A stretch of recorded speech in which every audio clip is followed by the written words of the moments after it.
You might be aware, Honourable Presiding Member, during the last Parliament, I took part in the debate on this very same head, and I raised certain issues with regards to the Commission, functioning of the Commission and its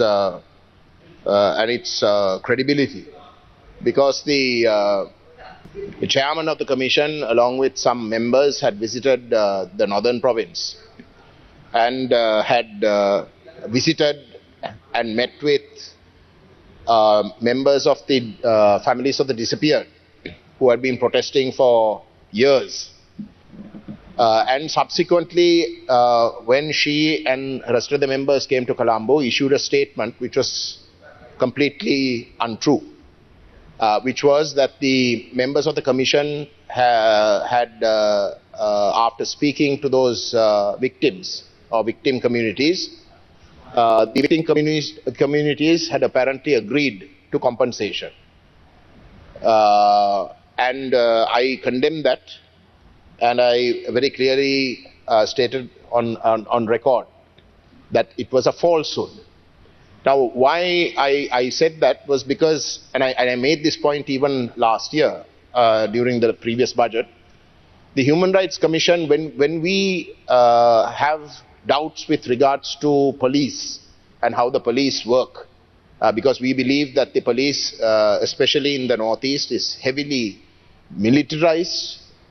It works on a counterinsurgency mode and therefore is very hostile to the local population. And the truth of the matter, Honourable Presiding Member, is that most of the senior police officers and even juniors are in the Northeast on punishment transfers. So the attitude towards the people is very hostile.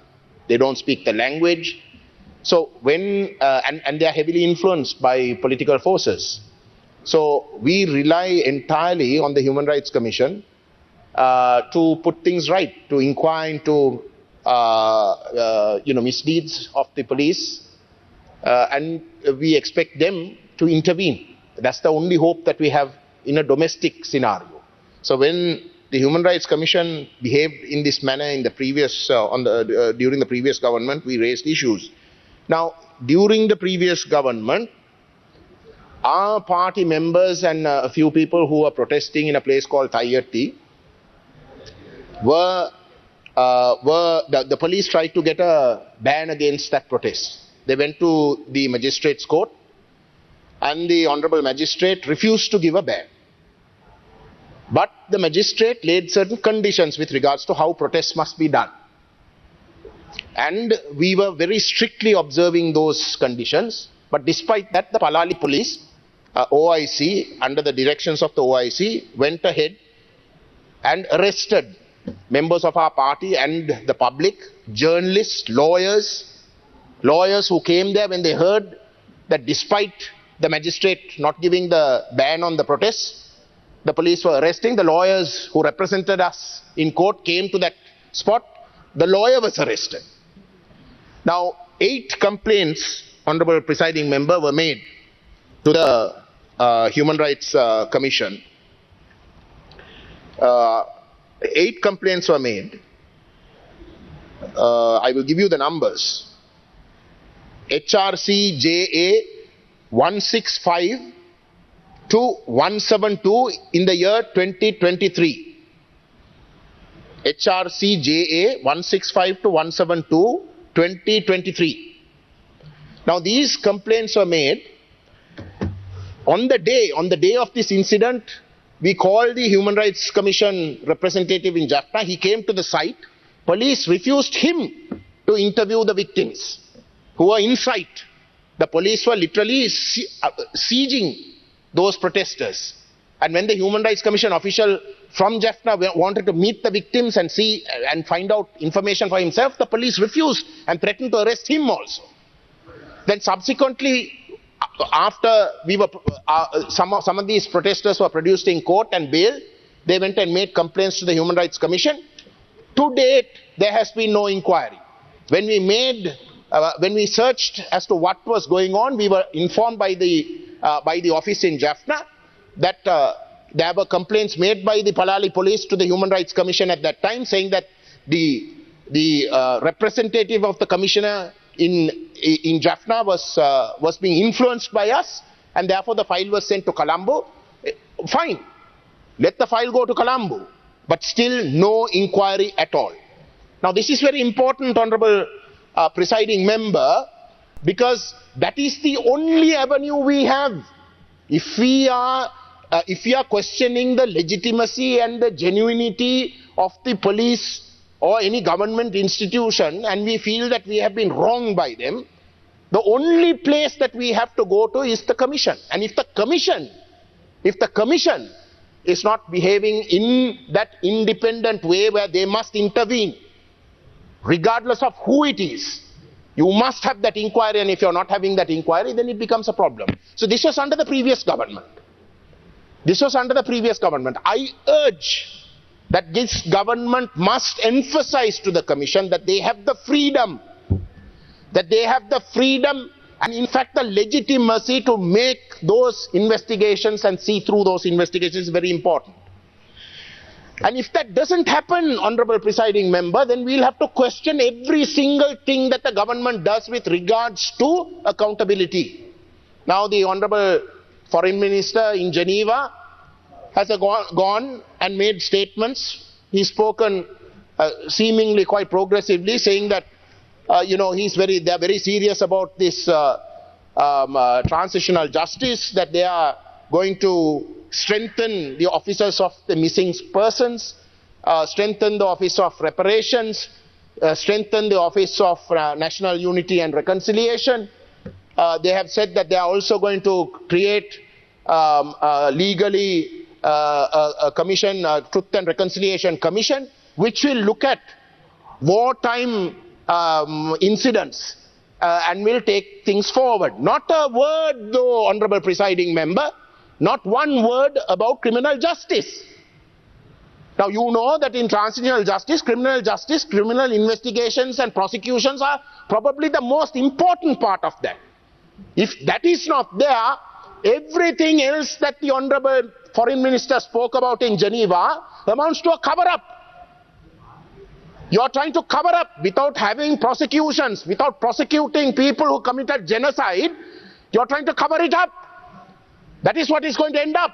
And I am saying this with utmost responsibility because on the 27th of August in 2024, the current president had publicly said that there will not be one prosecution against wartime atrocities. He has said it in public several times. So then what are these comments that the Foreign Minister is making? What he is saying in reality is that there will never be accountability. That it will be covered up. There will be some commission where people go there, they will be asked to cry, people will cry, and then they are supposed to hug and kiss, and then that's it. That's the end of it. So this is worrisome, because this is the same thing that the previous Foreign Minister Ali Sabri said.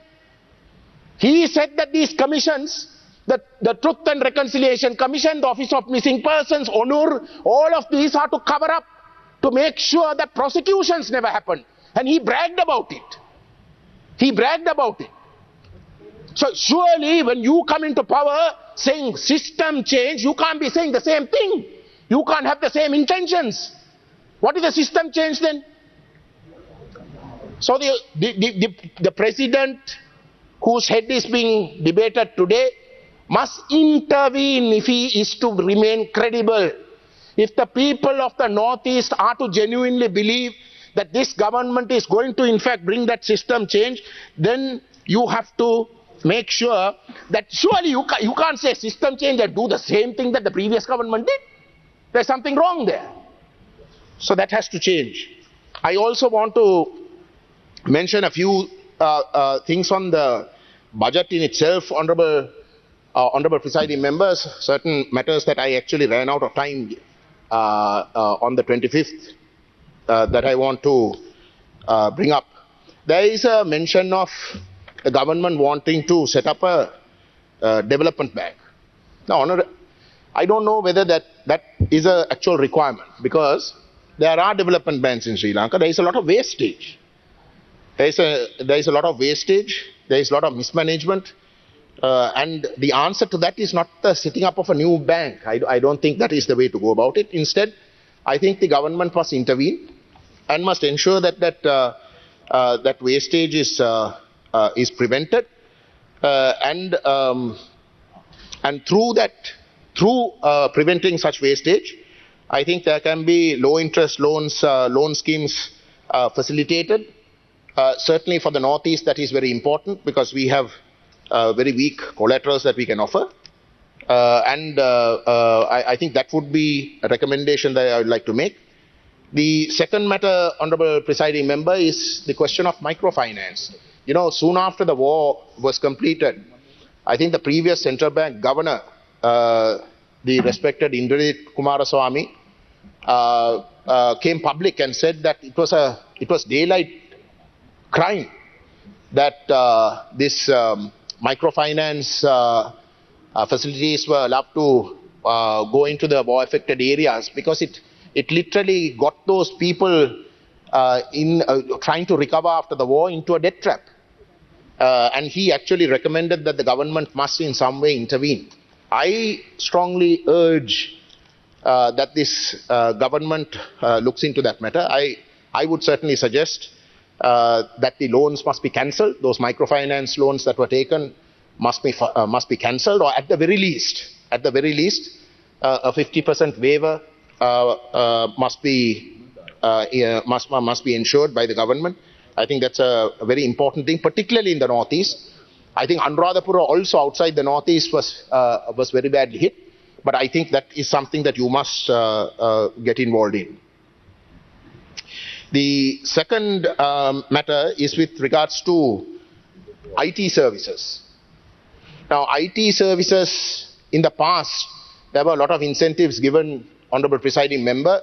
The Western province, especially Colombo, benefited tremendously from it. There were a lot of incentives given.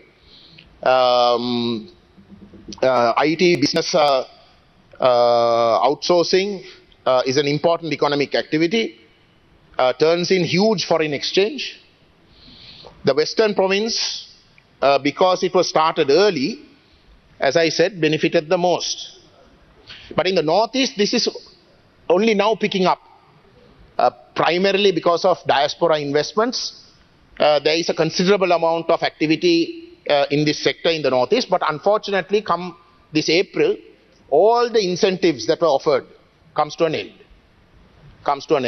So I again would like to urge this government to ensure that those incentives in fact continue. If you don't want to give it to the entire Northeast, at least to the entire country, but at least to the Northeast, because once again, this is why I said in the second reading debate, you have to look at the Northeast in a separate way, because it is a war-affected area. It lags about 30-40 years behind the rest of the country. And if you think that certain policies to be given to the entire country is a waste or it can't be afforded, but at least the Northeast must be seen differently. And this is one sector that is very actively being looked at by the youth and must be certainly strengthened. The one other matter that I wish to state, Honourable Presiding Member, is that with regards to this withholding tax. Now, withholding tax, to my understanding, has increased from 5% to 10%. I don't know how that is going to benefit, because the tendency will be not to save. And the people who are going to be most affected are the elder, the senior citizens. They depend entirely on those savings. And if the tax is increased in this way, with today's cost of living, they will struggle. Certainly in the Northeast. If their family doesn't remit money from their foreign countries, I think they will. Yeah. Don't take. ගරුමතුමා withholding tax එක පිළිබඳ කාරණේදී ගරු මන්ත්‍රීතුමා තියෙන්නේ 1,50,000ක් දක්වා tax release වෙනවා. ඒ නිසා ඒ විතරක් නෙමෙයි 5 සිට 10 දක්වා වැඩි කරපු withholding tax එක මේ අයට නැවත ලැබෙනවා. මොකද withholding tax එක අය නොකරන පිරිසක් ඉන්නවා. ඒ නිසා බදු වැඩි වෙනවා වගේම ඒ අය 1,50,000ක් දක්වා බදු නිදහස් කරලා තියෙනවා. ඒ නිසා ඒකට බැංකුවටම රෙජිස්ටර් වෙලා ඒ 1,50,000 දක්වා ඒක නිදහස් වෙනවා උන්ව. I am quite happy to accept that, but I'm just saying, at the very least for senior citizens, if you can think in terms of waiving it off. But if your justification, I'm raising it on a genuine, in a genuine way. If you think that your answer will satisfy that, I'm not convinced. But at least for the senior citizens, my view is that you must waive it. Then the other thing is with regards to the speech. I just noticed in the annexures to the speech, I think it's the 4th annexure, to the Honorable Finance Minister, the President's... I'll wind up. It says here under 6.4, an appeal to the TAC, that is the Tax Appeals Commission, will not be permitted unless a cash deposit of a sum of equivalent to 25% of the disputed amount is amount of assessment of tax, penalty and interest is deposited in a special account opened by the Commissioner General of Inland Revenue. Now that sounds quite frightening. You know, it effectively prevents anybody from making an appeal. So whatever that is assessed, essentially, effectively, it means it cannot be called into question at all.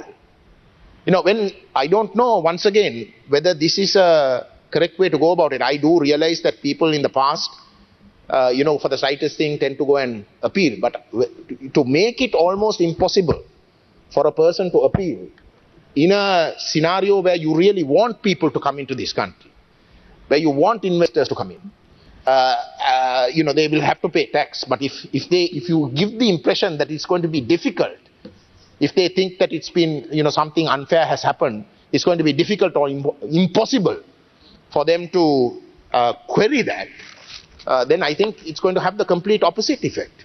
So that is something that also I think you should look at. I also want to refer to paragraph 6.8 of the same Tax Appeals Commission Act. I think these are amendments that you all are thinking in terms of. It's 6.8 says, submission of any evidence that was not previously submitted to the CGIR during the assessment or the administrative review process and taking up new issues which were not taken / disputed during the assessment or the administrative review process during hearing of appeal will not be allowed. I mean, that sounds ridiculous. That you can't, from the initial stage, that you can't at any stage think in terms of introducing new evidence. I mean, I think it is in breach of our own constitution. Because when new evidence is available, which was not available, and a determination has been made, but when this new evidence is taken into account, then the whole determination has to be reversed. And if you are just trying to say that you can't do it, then I think there is something wrong. That is definitely against the notions of natural justice, and I think that is also something that you have to look at, because these are all things that will actually make people go away. This section 6.8, okay, if this prevails, will make sure corruption gets worse, fraud gets worse, because you will go directly to the person at the very instance and try to get him to do things that you want, and it will actually breed corruption. So I think you need to relook at that. But I certainly want to re-emphasize, Honourable Presiding Member, this government can't go down the path that previous governments went. That was my main point with regards to the budget when we voted against also. All right, our concern is that we have been wronged in the past. There are serious issues. Your government itself says that in the last 77 years there was racism, that we are victims, the minorities, especially the Tamils, are victims of racism, means you can't do the same thing. You can't tell us that your approach to the issues of the Northeast is going to be the same as the previous governments. And that is what, unfortunately, today's scenario seems to be. Thank you.